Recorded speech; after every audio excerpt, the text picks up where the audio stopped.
नमस्कार मित्रांनो, पॉलिटीच्या PYQ सिरीजमध्ये आपल्या सगळ्यांचे स्वागत आहे.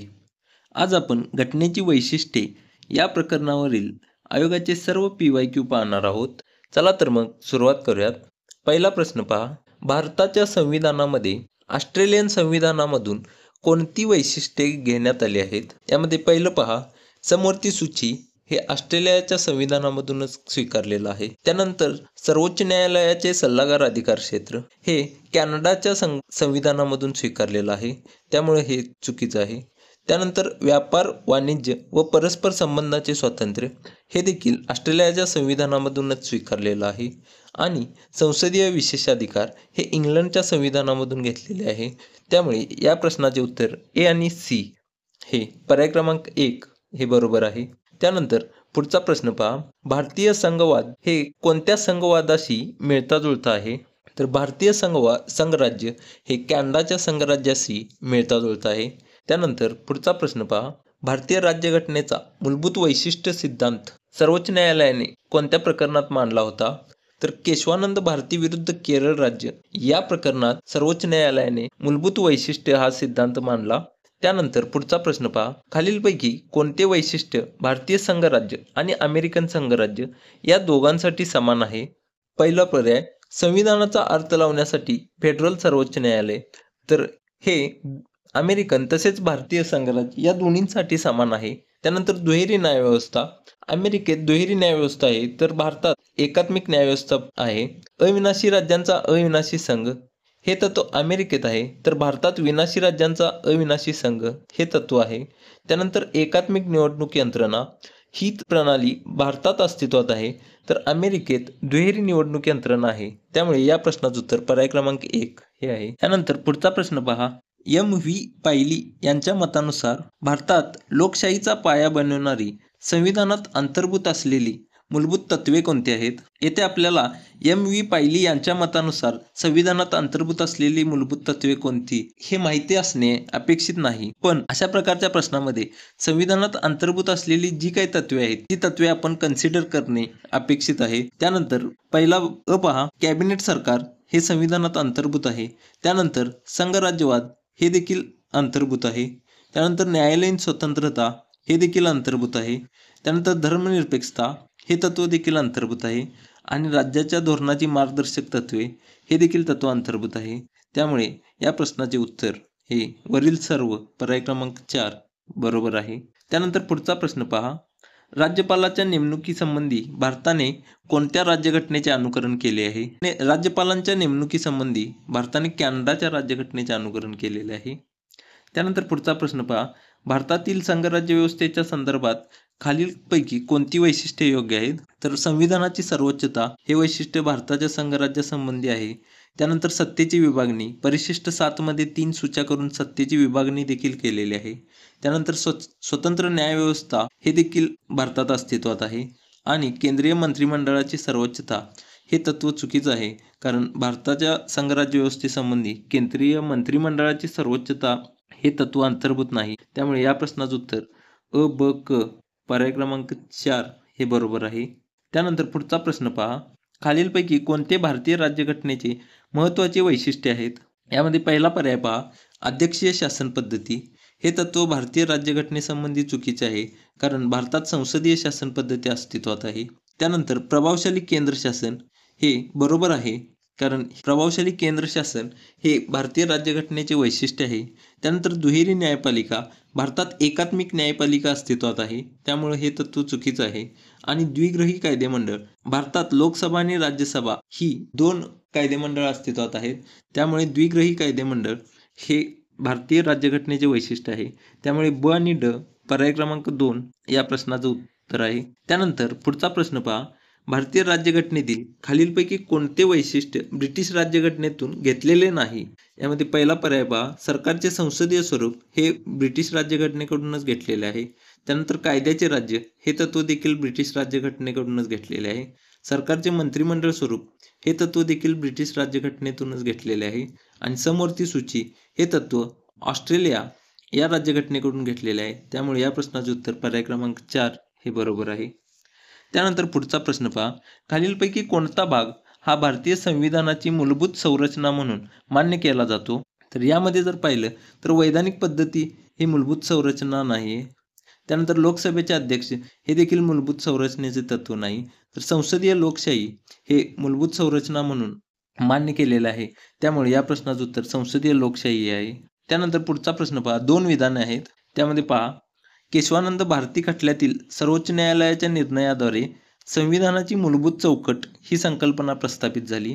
तर 1973च्या केशवानंद भारती विरुद्ध केरळ राज्य या खटल्यामध्ये सर्वोच्च न्यायालयाने संविधानाची मूलभूत चौकट हे तत्व मांडले होते आणि अनुच्छेद 368 नुसार संविधानात बदल करताना दुरुस्ती अपेक्षित असून परिवर्तन अपेक्षित नाही. हे देखील विधान बरोबर आहे. त्यामुळे या प्रश्नाचं उत्तर दोन्ही विधाने बरोबर, पर्याय क्रमांक 4 हे बरोबर आहे. त्यानंतर पुढचा प्रश्न पहा, भारतीय संविधानाला एक सामाजिक प्रलेख हे नाव कोणी दिले? तर ग्रॅन्व्हिले ऑस्टिन यांनी भारतीय संविधानाला एक सामाजिक प्रलेख हे नाव दिले होते. ग्रॅन्व्हिले ऑस्टिन यांनी भारतीय संविधानाला सहकारी संघराज्य असे म्हटले होते. आयोग काही वेळेस वेगळी शब्दरचना करून आपल्याला फसवण्याचा प्रयत्न करत असतो. जेव्हा आयोग अशा प्रकारची शब्दरचना वापरून आपल्याला फसवण्याचा प्रयत्न करतो तेव्हा आपण त्या शब्दरचनेऐवजी आपल्या अभ्यासातला जो काही घटक त्याच्याशी साम्य दाखवतो त्याच्यावरून आपण उत्तरापर्यंत पोहोचणं गरजेचं आहे. यामध्ये सहकारी संघराज्य या शब्दाशी साधर्म्य असलेला एक सामाजिक प्रलेख अशी शब्दरचना आयोगाने या प्रश्नामध्ये केलेली आहे. हे आपण लक्षात घेतलं पाहिजे. त्यानंतर पुढचा प्रश्न पहा, खालीलपैकी कोणती तरतूद भारतीय राज्यघटनेने अमेरिकेच्या राज्यघटनेतून घेतलेली आहे? तर पहिलं पहा, मूलभूत कर्तव्य हे तत्व भारताने रशियाकडून घेतलेले आहे. त्यानंतर मूलभूत हक्क हे तत्व भारताने अमेरिकेकडून घेतलेले आहे आणि एकेरी नागरिकत्व आणि संसदीय सरकार हे तत्व भारताने इंग्लंड या देशाकडून घेतलेले आहे. त्यानंतर पुढचा प्रश्न पहा, भारतीय संविधानाच्या वैशिष्ट्यांपैकी संघराज्याच्या तत्वाशी पुढीलपैकी कोणते वैशिष्ट्य सुसंगत नाही? म्हणजे संघराज्याच्या तत्वाच्या विरोधी तत्व आपल्याला ओळखायचं आहे. सर्वप्रथम आपण संघराज्याचे तत्व कोणत्या प्रकारचे असते हे पाहूया. संघराज्याच्या तत्वामध्ये केंद्र आणि राज्य यांना वेगवेगळे अधिकार असतात. संघराज्यामध्ये केंद्र हे राज्यांच्या अधिकारावर अतिक्रमण करू शकत नाही. जेव्हा कोणतंही तत्व हे राज्यांच्या अधिकारावर केंद्राचे अतिक्रमण दिसून येते ते तत्व हे संघराज्याच्या विरोधी तत्व म्हणून आपण ओळखलं पाहिजे. या पद्धतीने आपण संघराज्याच्या तत्वाच्या विरोधी तत्व किंवा संघराज्याचे तत्व कोणते आहेत या प्रश्नाचे उत्तर सोडवू शकता. या प्रश्नामध्ये पहा, सर्व घटक राज्यांसाठी एकच संविधान म्हणजे हे तत्व संघराज्याच्या विरोधी आहे. त्यानंतर एकेरी नागरिकत्व हे तत्व देखील संघराज्य तत्वाच्या विरोधी आहे. कारण संघराज्याच्या तत्वात केंद्राचे नागरिकत्व वेगळे आणि राज्याचे नागरिकत्व वेगळे म्हणजे दुहेरी नागरिकत्वाचा समावेश होतो. त्यानंतर केंद्राला अधिक कायदे निर्मितीचे अधिकार हे देखील संघराज्याच्या तत्वाच्या विरोधी आहे. त्यानंतर केंद्राद्वारे राज्यपालांची नेमणूक हे देखील केंद्राला जास्तीचे अधिकार मिळतात, त्यामुळे संघराज्याच्या तत्वाच्या विरुद्ध आहे. आणि घटक राज्याचे कायदे निर्मितीचे अधिकार केंद्र उल्लंघन किंवा अतिक्रमण करू शकत नाही हे तत्व हे संघराज्याच्या तत्वाशी जुळते आहे. त्यामुळं हे या प्रश्नाच्या उत्तरामध्ये येणार नाही. तर या प्रश्नाचे उत्तर अ, ब, क, ड, पर्याय क्रमांक 2 हे या प्रश्नाचे उत्तर आहे. त्यानंतर पुढचा प्रश्न पहा, 2 विधान आहेत.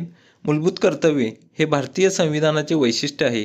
तर हे विधान बरोबर आहे आणि ती संविधानात 44व्या संविधान दुरुस्ती कायद्याद्वारे अंतर्भूत करण्यात आली. तर हे विधान चुकीचं आहे, कारण मूलभूत कर्तव्ये हे 42व्या घटना दुरुस्तीनुसार अंतर्भूत करण्यात आले आहे. त्यामुळे या प्रश्नाचं उत्तर पर्याय क्रमांक 2 हे बरोबर आहे. येथे आयोगाने फक्त अ बरोबर आणि अ बरोबर आहे आणि ब चूक असे 2 पर्याय दिलेले आहेत. यामध्ये तसं पाहिलं तर हे दोन्ही पर्याय बरोबर आहे, पण आयोगाने आपल्या फायनल आन्सर कीमध्ये पर्याय क्रमांक 2 हेच उत्तर दिलेलं आहे. त्यानंतर पुढचा प्रश्न पहा, विधान आणि कारण दिलेले आहे, त्यानुसार आपण योग्य पर्याय ओळखायचा आहे. यामध्ये विधान पहा, संसदीय पद्धतीमध्ये प्रशासनावरील कायदेमंडळाचे नियंत्रण हे अध्यक्षीय पद्धतीपेक्षा भिन्न असते. तर संसदीय पद्धतीमध्ये आणि अध्यक्षीय पद्धतीमध्ये प्रशासनावरील नियंत्रणाची पद्धत हे भिन्न भिन्न असते, त्यामुळे हे विधान बरोबर आहे. त्यानंतर कारण पहा, प्रशासनावर कायदेमंडळाचे नियंत्रण हे लोकसत्ताक शासनाचे महत्त्वाचे वैशिष्ट्य आहे. तर लोकसत्ताक शासनाचे प्रशासनावरील कायदेमंडळाचे नियंत्रण हे वैशिष्ट्य आहे, त्यामुळे हे विधान देखील बरोबर आहे. पण आपण विधान आणि कारण जर पाहिलं तर विधानामध्ये संसदीय पद्धत आणि अध्यक्षीय पद्धत यामध्ये जी तत्व आहे की प्रशासनावरील कायदेमंडळाचे नियंत्रण हे भिन्न असते अशी तरतूद आहे. तर कारणामध्ये लोकसत्ताक शासनाचे वैशिष्ट्य हे कारणामध्ये दिलेले आहे. त्यामुळे या दोन्ही विधानांचा कोणतेही संबंध नाही. त्यामुळे अ आणि ब दोन्ही बरोबर असले तरी ब हे अचे योग्य स्पष्टीकरण नाही, हे या प्रश्नाचे उत्तर आहे. यानंतर पुढचा प्रश्न पहा. भारतीय राज्यघटनेतील संदर्भानुसार धर्मनिरपेक्ष राज्य म्हणजे एखादे राज्य कोणत्याही विशिष्ट धर्माला आपला धर्म न मानता सर्व धर्माचे जो आदर करतो त्यास धर्मनिरपेक्षता असे म्हणतात. म्हणजेच यामध्ये पर्याय क्रमांक 4 हे याचं उत्तर आहे की राज्याने कोणत्याही विशिष्ट धर्माला अग्रक्रमाने वागणूक देण्याचे टाळले आहे, हे या प्रश्नाचे उत्तर आहे. यानंतर पुढचा प्रश्न पहा. रूल ऑफ लॉ कायद्याचे राज्य या संकल्पनेस सामाजिक करार म्हणून कोणी संबोधले आहे? तर लॉक आणि रुसो यांनी सोशल कॉन्ट्रॅक्ट थेअरी मांडली. यामध्ये कायद्याचे राज्य या संकल्पनेस सामाजिक करार म्हणून संबोधले आहे. त्यानंतर पुढचा प्रश्न पहा. भारताचे संविधान हे पूर्णपणे संघराज्यात्मक स्वरूपाचे किंवा पूर्णपणे एककेंद्री स्वरूपाचे नाही, तर त्यामध्ये दोन्ही पद्धतीचे मिश्रण दिसून येईल.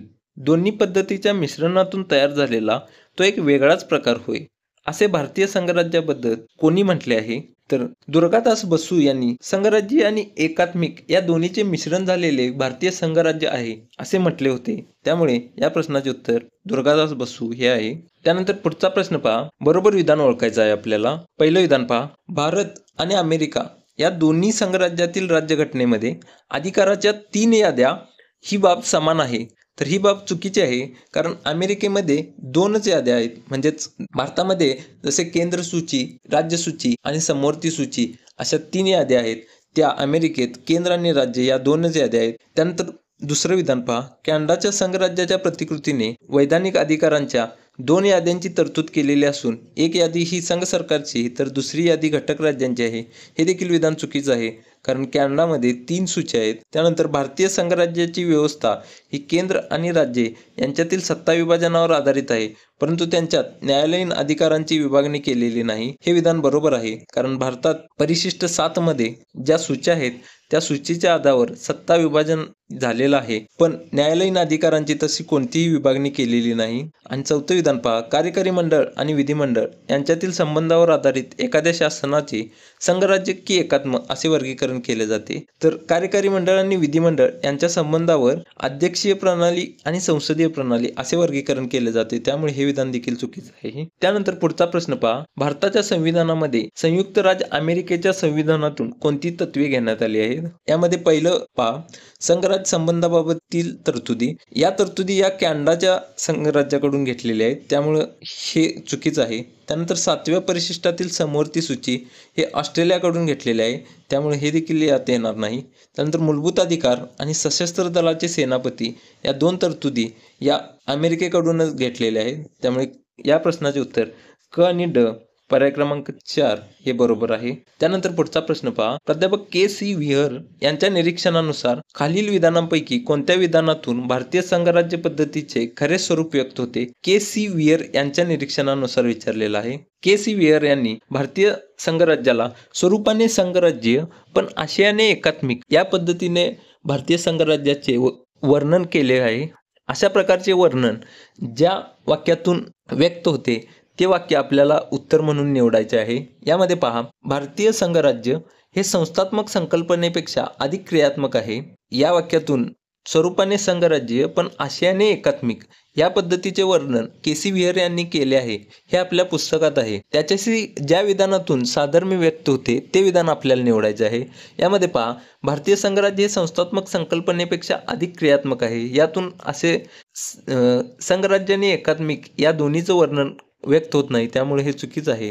त्यानंतर एकपक्षीय प्रभावी राजवट ही संघराज्यवादाच्या तत्वाशी संघर्ष करणारी ठरली, यातूनही व्यक्त होत नाही. त्यानंतर भारतीय संघराज्य घटकांमधील कराराचा परिणाम नाही, हे देखील नाही. तर एकात्म राज्याची दुय्यम वैशिष्ट्ये असलेल्या संघराज्यापेक्षा ते संघराज्याची दुय्यम वैशिष्ट्ये असलेली एकात्म राज्य आहे, हे या प्रश्नाचं उत्तर आहे. कारण यात एकात्म राज्य आणि संघराज्य या दोन्हीचे वर्णन आहे. त्यामुळं पर्याय क्रमांक 4 हे या प्रश्नाचं उत्तर आहे. त्यानंतर पुढचा प्रश्न पहा, कोणत्या तत्वातून न्यायसंस्थेच्या प्रशासकीय कृतीवरील नियंत्रणाचा उगम होतो? तर येथे आपल्याला नियंत्रणाचा उगम विचारलेला आहे. न्यायालयीन पुनर्विलोकन या तत्वातून देखील न्यायसंस्थेच्या प्रशासकीय कृतीवरील नियंत्रण व्यक्त होते, पण न्यायालयीन पुनर्विलोकन या तत्वातून याचा उगम झालेला नाही. तर कायद्याचे राज्य या तत्वातून न्यायसंस्थेच्या प्रशासकीय कृतीवरील नियंत्रणाचा उगम झालेला आहे. येथे आपण प्रश्न खूप काळजीपूर्वक वाचणे गरजेचं आहे मित्रांनो. त्यानंतर पुढचा प्रश्न पहा, भारतीय राज्यघटनेची खालीलपैकी कोणती संघराज्यात्मक वैशिष्ट्ये नाहीत? आपण मगाशीच पाहिलेलं आहे की संघराज्यात्मक वैशिष्ट्ये कोणती असतात, की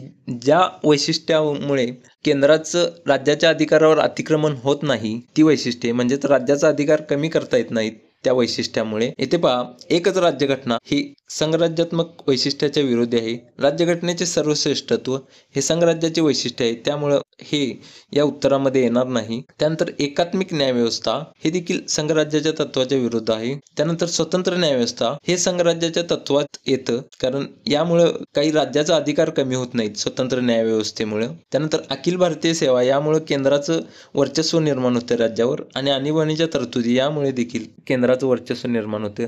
त्यामुळे अ, क, इ, फ हे या प्रश्नाचं उत्तर आहे. पर्याय क्रमांक 3 अ, क, इ, फ हे या प्रश्नाचं उत्तर आहे. त्यानंतर पुढचा प्रश्न पहा, भारतीय संघराज्यात खालीलपैकी कोणती संघराज्य वैशिष्ट्ये आढळून येतात, असा प्रश्न आहे. यामध्ये पहिलं पहा, सत्ता विभाजन हे बरोबर आहे, कारण सत्ता विभाजनाचे तत्व भारतीय संघराज्यात आहे आणि सत्ता विभाजनाचे तत्व हे संघराज्याचे वैशिष्ट्य देखील आहे.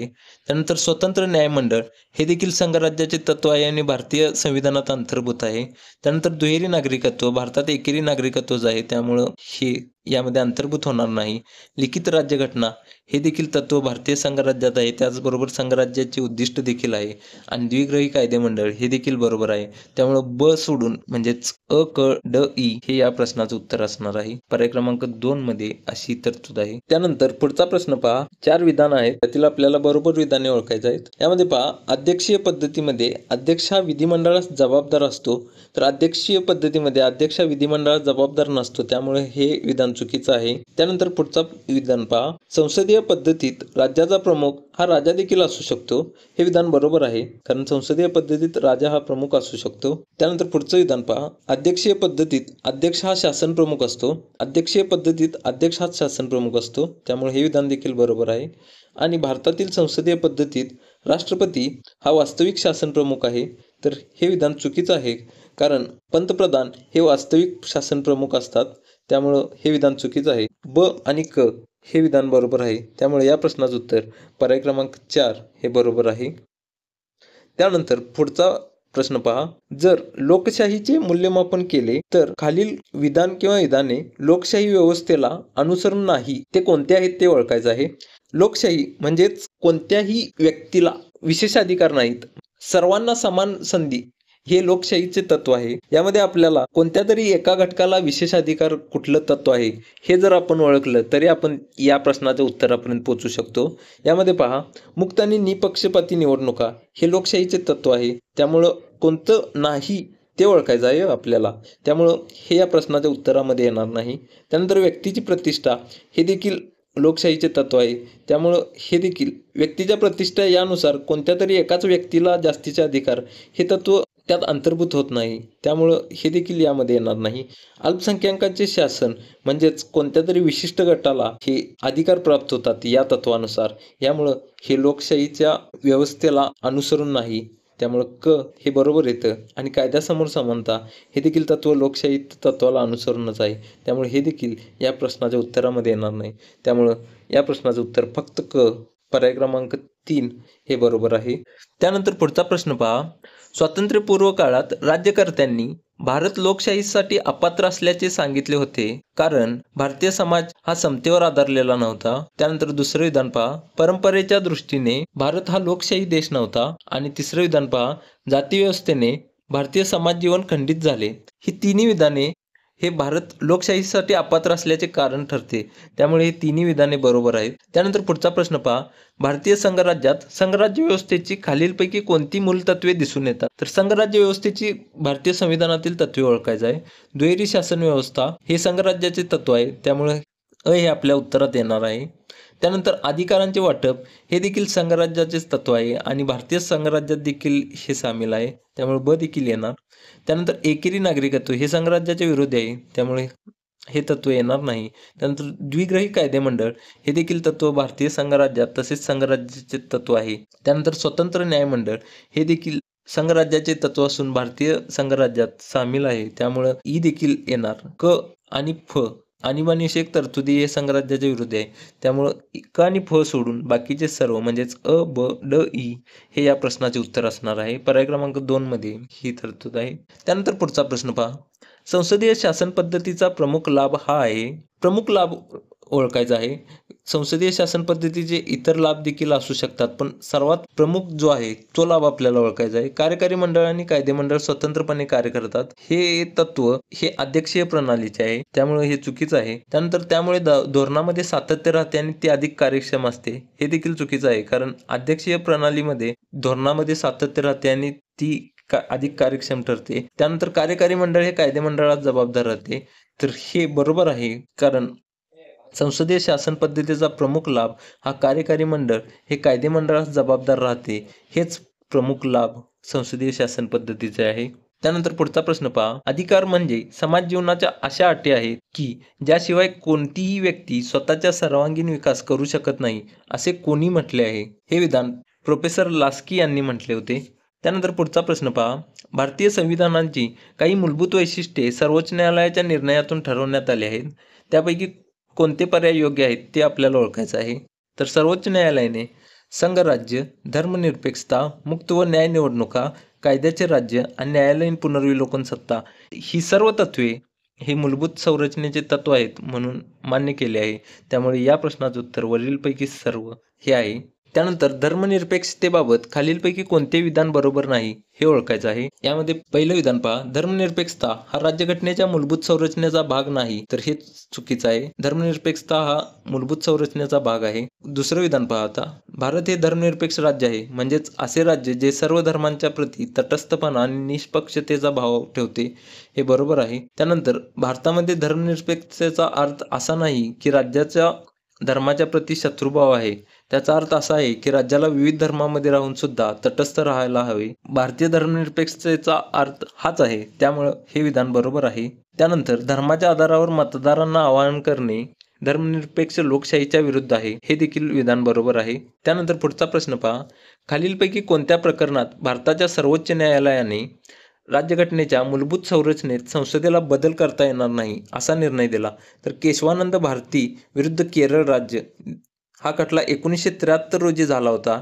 याच खटल्यात सर्वोच्च न्यायालयाने राज्यघटनेच्या मूलभूत संरचनेत बदल करता येणार नाही असा निर्णय दिला होता. त्यानंतर पुढचा प्रश्न पहा. योग्य कथने ओळखायचे आहे. काही लोकशाहीवादी देश हे प्रजासत्ताक आहेत, म्हणजेच भारत हा लोकशाहीवादी देश आहे आणि त्याचबरोबर प्रजासत्ताक देखील आहे, म्हणजे हे विधान बरोबर आहे. तर काही लोकशाहीवादी देश हे प्रजासत्ताक नाहीत, हे देखील विधान बरोबर आहे मित्रांनो. कारण इंग्लंड हे लोकशाहीवादी देश असून ते राजसत्ताक आहे, प्रजासत्ताक नाही, त्यामुळं दोन्ही विधाने बरोबर आहेत. प्रजासत्ताक देश म्हणजे काय?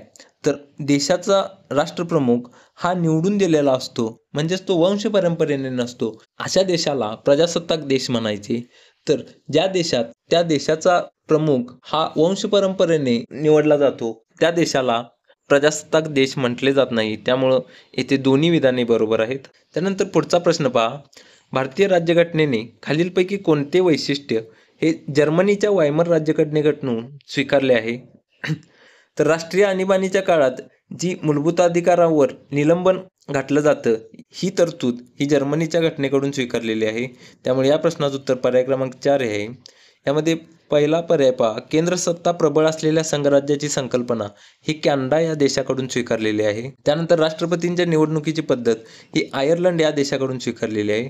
आणि प्रजासत्ताक आणि न्यायाची संकल्पना, प्रजासत्ताक ही तरतूद ही फ्रान्सच्या राज्यघटनेकडून, तर न्यायाची संकल्पना म्हणजेच जी सरनाम्यात सामाजिक, राजकीय आणि आर्थिक न्याय आहेत, हे तत्व रशियन राज्यघटनेकडून स्वीकारलेला आहे. त्यानंतर पुढचा प्रश्न पहा, खालीलपैकी कोणती तरतूद भारतीय राज्यघटनेने आयरिश राज्यघटनेकडून घेतलेली नाही? यामध्ये पहिला पर्याय पहा, मूलभूत अधिकार हा अमेरिकेच्या राज्यघटनेकडून घेतलेला आहे. त्यामुळं या प्रश्नाचं उत्तर 1 हे आहे. मार्गदर्शक तत्त्वे, राष्ट्रपतींची निवडणूक पद्धत आणि राज्यसभेवर सदस्यांचे राष्ट्रपतीद्वारे नामनिर्देशन या तिन्ही तत्त्वे ही आयर्लंडकडूनच घेतलेली आहेत. त्यानंतर भारताचे स्वातंत्र्य आणि अखंडता टिकवून ठेवण्यासाठी घटनाकारांनी भारतीय संघराज्यात केंद्राला अधिकार दिलेले आहेत. घटक राज्यांना, राष्ट्रपतींना किंवा मुख्यमंत्र्यांना जास्त अधिकार दिलेले नाहीत. त्यामुळं या प्रश्नाचं उत्तर फक्त बरोबर हे आहे. त्यानंतर पुढचा प्रश्न पहा, भारतीय राज्यघटनेच्या निर्मात्यांनी न्यायिक पुनर्विलोकनाचा विचार कोणत्या देशाकडून स्वीकारलेला आहे? तर न्यायिक पुनर्विलोकनाचा विचार हा अमेरिकेच्या घटनेकडून घेतलेला आहे. त्यामुळं पर्याय क्रमांक 4 हे याचं उत्तर आहे. त्यानंतर पुढचा प्रश्न पहा, भारतीय संविधानकर्त्यांनी केंद्राकडून राज्यांच्या राज्यपालांची नियुक्तीची कल्पना ही कोणत्या संविधानातून घेतलेली आहे? तर कॅनडा या देशाकडून केंद्राकडून राज्यपालांची नियुक्ती ही पद्धत घेतलेली आहे. त्यानंतर पुढचा प्रश्न पहा, खालीलपैकी कोणते विधान बरोबर नाही हे ओळखायचं आहे. संविधानात अनुसूचित जाती आणि अनुसूचित जमाती याची व्याख्या दिलेली नाही, तर हे विधान बरोबर आहे. त्यानंतर मागासवर्गाची देखील व्याख्या दिलेली नाही. त्यानंतर संविधानाने अँग्लो इंडियन समूहाचा अर्थ स्पष्ट केलेला आहे, तर हे विधान बरोबर आहे, कारण संविधानात अँग्लो इंडियन कोण आहेत याची तरतूद आहे. त्यानंतर चौथं विधान पहा, पहिला मागासवर्गीय आयोग 1953 साली BP मंडल यांच्या अध्यक्षतेखाली नियुक्त करण्यात आला. हे विधान चुकीचं आहे, कारण पहिला मागासवर्गीय आयोग हा काकासाहेब कालेलकर यांच्या अध्यक्षतेखाली नियुक्त करण्यात आला होता. त्यामुळं या प्रश्नाचं उत्तर पर्याय क्रमांक 4 हे आहे. BP मंडल यांच्या अध्यक्षतेखाली 1978 साली दुसरा मागासवर्गीय आयोग नेमण्यात आला होता. हे देखील लक्षात ठेवा मित्रांनो. त्यानंतर पुढचा प्रश्न पहा, कायद्याचे राज्य या तत्त्वाचे आद्य प्रवर्तक कोण आहेत? सर एडवर्ड कोक हे कायद्याचे राज्य या तत्त्वाचे आद्य प्रवर्तक होते. त्यानंतर कोणते विधान चूक आहे हे ओळखायचं आहे. मित्रांनो, अशा प्रकारच्या प्रश्नात विधान चूक किंवा बरोबर हे कायम पाहत चला, कारण परीक्षेत अशा सिली मिस्टेकमुळे आपले मार्क खूप कमी होतात. त्यामुळं सरावातच याची सवय लावून घ्या. पहिलं विधान पहा, शासन आणि जन अधिकारी हे नियमित कायदेशीर प्रक्रियेपासून मुक्त आहेत. तर हे विधान चुकीचं आहे, कारण कोणीही कायदेशीर प्रक्रियेपासून मुक्त नाहीत. त्यानंतर कायद्याचे राज्य हे तत्व भारतीय संविधानात अंतर्भूत आहे. हे बरोबर आहे. कलम 14 मध्ये कायद्याचे राज्य दिलेलं आहे. त्यामुळे या प्रश्नाचं उत्तर पर्याय क्रमांक 1 हे आहे. पुढचा प्रश्न पहा, भारत हे संघराज्य आहे, यास खालीलपैकी कोणते तत्व आधार देत नाही? यामध्ये पहा, एकच राज्यघटना हे तत्व संघराज्याच्या विरोधी आहे. त्यामुळं या प्रश्नाचं उत्तर पर्याय क्रमांक 1 हेच आहे. द्विग्रही कायदेमंडळ हे संघराज्याचे तत्व आहे. त्याबरोबर राज्यघटनेची सर्वोच्चता आणि न्यायालयीन पुनर्विलोकन ही तत्वे संघराज्याचीच आहेत. त्यानंतर पुढचा प्रश्न पहा, भारतीय राज्यघटनेच्या निर्मात्यांनी न्यायिक पुनर्विलोकनाचा विचार कोणत्या देशाकडून घेतलेला आहे? तर अमेरिका या देशाकडून न्यायिक पुनर्विलोकनाचा विचार घेतलेला आहे. यानंतर पुढचा प्रश्न पहा, संसदीय शासन पद्धतीचे खालीलपैकी कोणते दोष समजले जातात असा प्रश्न आहे. यामध्ये पहा, अस्थिर शासन हे संसदीय शासन पद्धतीचे एक दोष आहे. त्यानंतर जुलुमशाही, संसदीय शासन पद्धतीमध्ये जुलुमशाही हे शक्यतो होत नाही, ही अध्यक्षीय शासन पद्धतीचे दोष आहे. त्यामुळं हे यामध्ये येणार नाही. त्यानंतर मंत्रिमंडळाची हुकुमशाही, संसदीय शासन पद्धतीत मंत्रिमंडळाची हुकुमशाही होते, त्यामुळं हे देखील दोष आहे. त्यानंतर कौशल्यहीनांचे शासन, ही संसदीय शासन पद्धतीत प्रत्येक वेळी वेगळे सरकार येऊ शकते, त्यामुळं संसदीय शासन पद्धतीचे हे एक दोष आहे. त्यानंतर सत्ता विभाजनाच्या विरुद्ध आहे, संसदीय शासन पद्धती हे सत्ता विभाजनाच्या विरुद्ध आहे. त्यामुळं क सोडून अ ब ड इ हे संसदीय शासन पद्धतीचे दोष आहेत. त्यामुळं पर्याय क्रमांक 4 हे याचं उत्तर आहे. त्यानंतर पुढचा प्रश्न पहा, राज्यघटनेच्या कार्याचे पुनर्विलोकन करणाऱ्या राष्ट्रीय आयोगाबाबत खालील विधाने विचारात घ्या. राज्यघटनेचे कार्याचे पुनर्विलोकन करण्यासाठी 2000 साली SN व्यंकटचलैया यांच्या अध्यक्षतेखाली एक आयोग नेमण्यात आला होता. त्या आयोगासंबंधी ही विधाने आहेत. यामध्ये पहा, त्याची नेमणूक ही राष्ट्रपतीद्वारे फेब्रुवारी 2000 मध्ये करण्यात आली होती. तर हे विधान बरोबर आहे, कारण 2000 साली या आयोगाची नेमणूक करण्यात आली होती. यामध्ये 11 सदस्य होते आणि त्याचे प्रमुख SN व्यंकटचलैया होते. त्यामुळे हे विधान देखील बरोबर आहे. त्यानंतर त्यांनी आपला अहवाल 31 मार्च 2002 रोजी सादर करण्यात आला होता. हे बरोबर आहे. आणि त्या अहवालात एकूण 249 शिफारशी होत्या. हे देखील विधान बरोबर आहे. त्यामुळे या प्रश्नाचं उत्तर वरील सर्व पर्याय क्रमांक 3 हे बरोबर आहे. त्यानंतर पुढचा प्रश्न पहा, भारतीय संविधानामध्ये ब्रिटिश संविधानातून कोणती तत्वे स्वीकारण्यात आली आहेत? यामध्ये पहा, राज्याची नीती निर्देशक तत्वे हे आयर्लंड या देशाकडून घेतलेले आहे, त्यामुळं हे यामध्ये येणार नाही. त्यानंतर स्वातंत्र्य, समता, बंधुता हे फ्रेंच राज्यघटनेकडून घेतलेले आहे, त्यामुळे हे देखील यामध्ये येणार नाही. त्यानंतर कायद्याचे राज्य आणि कायदा निर्मिती प्रक्रिया ही 2 तत्वे ही ब्रिटिश राज्यघटनेतून स्वीकारलेली आहेत, त्यामुळे क आणि ड या प्रश्नाचं उत्तर आहे. त्यानंतर पुढचा प्रश्न पहा, 3 विधाने आहेत. यामध्ये पहिलं विधान आहे, ब्रिटिश घटना ही अलिखित आहे. तर हे विधान बरोबर आहे, कारण ब्रिटिशांची घटना ही अलिखितच आहे. त्यानंतर ब्रिटनमध्ये संसद हे सर्वोच्च आहे. हे देखील विधान बरोबर आहे, कारण संसद तिथे कोणताही कायदा करू शकते आणि संसदेने केलेल्या कायद्याचे न्यायिक पुनर्विलोकन होत नाही, त्यामुळे ब्रिटनमध्ये संसदच सर्वोच्च आहे. त्यानंतर ब्रिटिश घटना सर्वात अधिक लवचिक आहे, म्हणजेच ब्रिटनमध्ये घटनादुरुस्तीची प्रक्रिया ही खूप साधी आहे, म्हणजे साध्या पद्धतीने ब्रिटनमध्ये घटनादुरुस्ती होऊ शकते, त्यामुळे तेथील घटना ही लवचिक आहे. हे देखील विधान बरोबर आहे. इथे आपल्याला चुकीचं विचारलेलं आहे, कोणतंच चुकीचं नाही, त्यामुळं पर्याय क्रमांक 4 हे याचं उत्तर आहे. त्यानंतर पुढचा प्रश्न पहा, 2 विधाने आहेत. यामध्ये डॉक्टर राजेंद्र प्रसाद हे नियम समितीचे अध्यक्ष होते. तर हे विधान बरोबर आहे, कारण नियम समितीचे अध्यक्ष डॉक्टर राजेंद्र प्रसादच होते. आणि पुढचं विधान पहा, मौलाना अब्दुल कलाम आझाद हे या समितीचे सदस्य होते. तर हे विधान चुकीचं आहे, कारण ते असं समितीचे सदस्य नव्हते, त्यामुळे फक्त अ बरोबर हे या प्रश्नाचं उत्तर आहे. त्यानंतर पुढचा प्रश्न पहा, भारतीय राज्यघटनेच्या स्त्रोताबाबतच्या खालील विधानांचा विचार करा. यामध्ये पहिलं पहा, संसदीय लोकशाही हे ब्रिटिश राज्यघटनेकडून घेतलेलं आहे, त्यामुळे हे बरोबर आहे. त्यानंतर संघराज्य हे अमेरिकेच्या राज्यघटनेवरून घेतलेलं आहे. हे देखील विधान बरोबर आहे. त्यानंतर मार्गदर्शक तत्वे हे आयर्लंडच्या राज्यघटनेकडून घेतलेलं आहे, त्यामुळे हे देखील बरोबर आहे. आणि सामायिक सूची हे ऑस्ट्रेलियाच्या राज्यघटनेकडून घेतलेले आहे, त्यामुळं हे 4ही पर्याय बरोबर आहेत. त्यामुळे या प्रश्नाचं उत्तर पर्याय क्रमांक 4 हे सर्व बरोबर हे आहे. त्यानंतर पुढचा प्रश्न पहा, व्यक्तींच्या प्रतिष्ठेची खात्री देण्याकरता राज्यघटनेत केलेल्या तरतुदी कोणत्या आहेत? यामध्ये पहिलं पहा, उद्देशपत्रिकेत बंधुभाव या तत्वाचा समावेश केलेला आहे. तर उद्देशपत्रिकेत बंधुभाव हे तत्व समाविष्ट आहे, त्यामुळं हे विधान बरोबर आहे. त्यानंतर मूलभूत हक्कांद्वारे प्रतिष्ठा सुरक्षित केलेली आहे. मूलभूत हक्कांचा जर भंग झाला तर आपल्याला न्यायालयात दाद मागता येतो, याद्वारे प्रतिष्ठा ही सुरक्षित केलेली आहे, त्यामुळे हे विधान देखील बरोबर आहे. त्यानंतर हे हक्क वादयोग्य म्हणजे दाद मागता येणारे आहेत. आपण आताच सांगितलं की मूलभूत हक्कांचे उल्लंघन झाले की न्यायालयात दाद मागता येते, त्याप्रमाणे हे वाक्य देखील बरोबर आहे.